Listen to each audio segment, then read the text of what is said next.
Move on to financial aid in UK and Singapore apart from the research stipend. So research stipend is what you get for doing research in your undergraduation. It isn't much, but it might help you get along with your daily expenses. So apart from that, there is special financial aid services which are provided in UK and Singapore, which I'll be just giving a general brief about. Now, finances in UK. So the standard of living in UK, just it is a bit expensive, and you should be able to cover those expenses along with your tuition fees. And fees for international students actually varies upon the university and the length of your course. For example, it's really high for medical courses, but for the other smaller duration courses like humanity courses, it is pretty lesser. And the cost of living is about £15,000, and you're supposed to give a proof to the college that you're able to fund yourself with this amount of money per year or per month. But if you're not able to, there are different options by which you can avail financial aid in UK. So the scholarships in UK, I'm just going to talk about in general scholarships, because what you're supposed to do for scholarships is go through vigorous research. It's not going to happen by just typing out scholarships in US in Google, but you're supposed to go through certain websites to see your eligibility criteria for these scholarships, to see your eligibility criteria for financial aids, and then find out the perfect scholarship for you and apply to it. So your eligibility completely depends on the kind of scholarship, and do your own research to check your eligibility. But if you want to avail a government scholarship which is provided by the UK government for international students, you can check your eligibility at a link I've provided in this slide. We will be emailing the PPT to you separately, so you can go through these links then. Now, there are 4 main types of scholarships that you can avail in UK.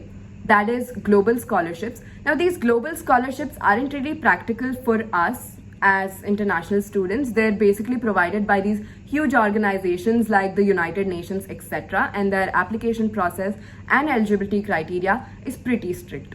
Now, let's come to country-specific scholarships. Now, these scholarships are provided to students from a specific country. And if you want to know your eligibility or want to apply, you should definitely approach the local British Council in this area. You can go to the British Council in Bahrain, for example. And now the third thing is university scholarships. Now, apart from the government, your specific university also offers you scholarship in UK.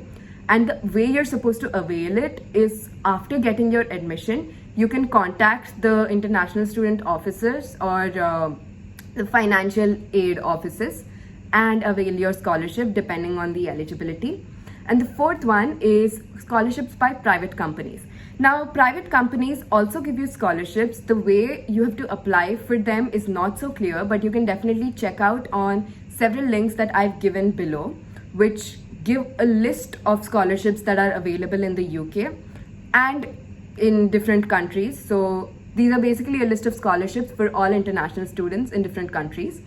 So the thing with private companies is when they offer financial support to you, it comes with an obligation. That means you're supposed to work for them for a given period of time after your graduation.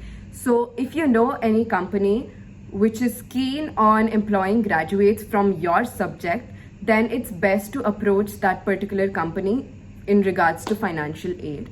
So that is about the scholarships in UK, and I've given 3 links here which give you a list of scholarships available and the way you're supposed to apply for them. So you can go through those once the PPT is emailed to you. Now, finances in Singapore, just a second.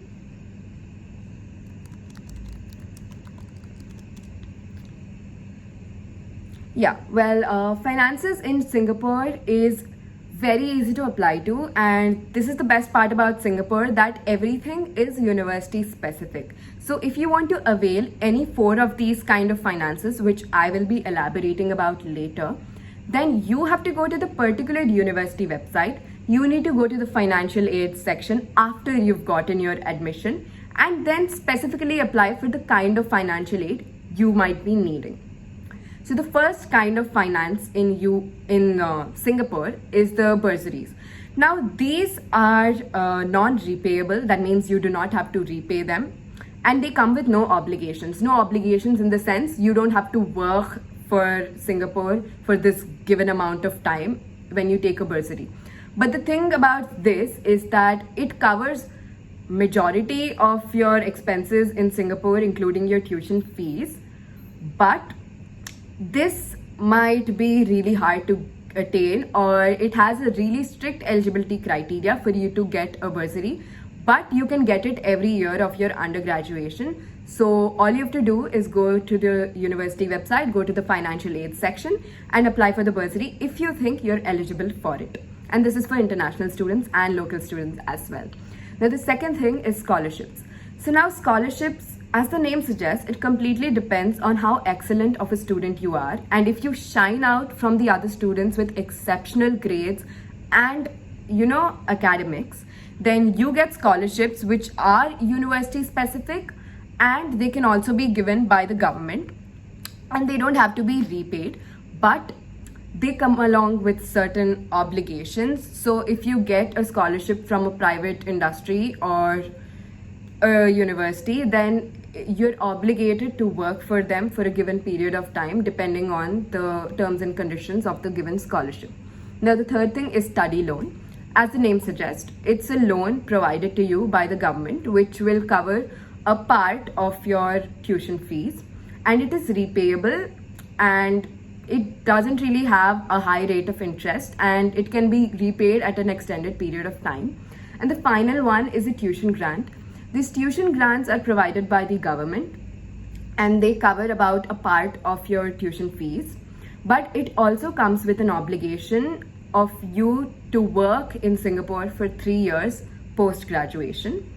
So that is about the 4 kinds of finances that is provided in Singapore. So you can access these financial aids by going to the university website under the financial aid section. And that's about it for the finances in Singapore. Now,